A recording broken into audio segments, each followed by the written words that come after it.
পরবর্তী প্রশ্ন হচ্ছে, পাকিস্তানি এক আলেম তিনি বলেছেন রাসূলুল্লাহ সাল্লাল্লাহু আলাইহি ওয়াসাল্লাম যা নাকি আল্লাহ তাআলা পড়িয়েছেন, কথাটা কতটুকু সঠিক?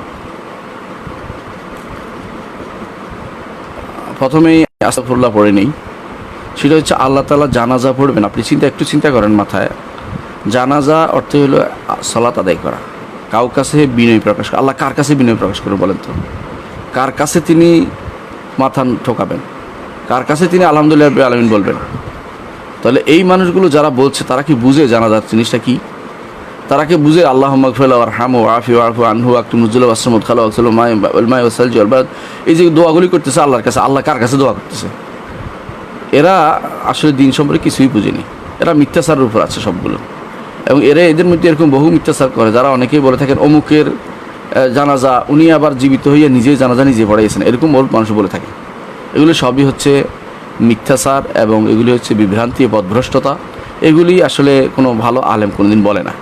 পাকিস্তানের যে সমস্ত আলেম আপনি বলছেন আলেম হইতে পারে না, এই কথা যে বলছে আলেম হয়ে আলেমের কাতারে পড়ে না, আলেমের কাতারে পড়বে না সে কোনোদিনই। সেটা বুঝে নেই যে কী করতেছে, কী বলতেছে, এটাও জানে না।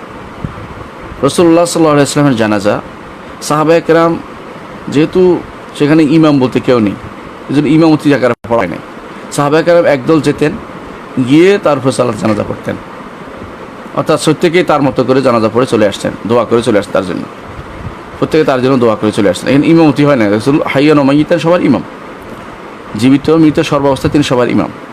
এই জন্য তার ইমামতি আর কেউ করবে না, করেনি।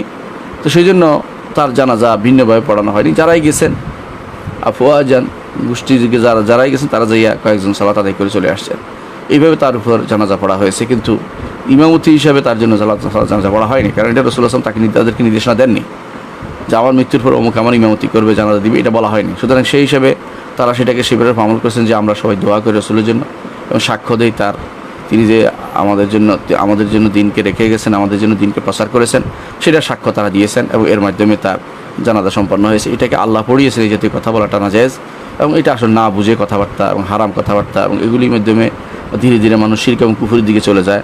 তারা জানেই না যে সালাত কী জন্য পড়া হচ্ছে এবং কার জন্য পড়া হচ্ছে, কীভাবে পড়া হবে সেটাও তারা জানে না, এবং কী চাওয়া হচ্ছে সালাতের ভিতরে এটাও হয়তো তাদের অনেকের জ্ঞান নেই। এই জন্য আমাদের এগুলি ভুল ছাড়া আর কিছুই নয়। এগুলো বুঝে নিতে হবে যে এগুলি ভুল। যারা এই জাতীয় কথাবার্তা বলে তারা আসলে আলেমদের কাতারে পড়ে না।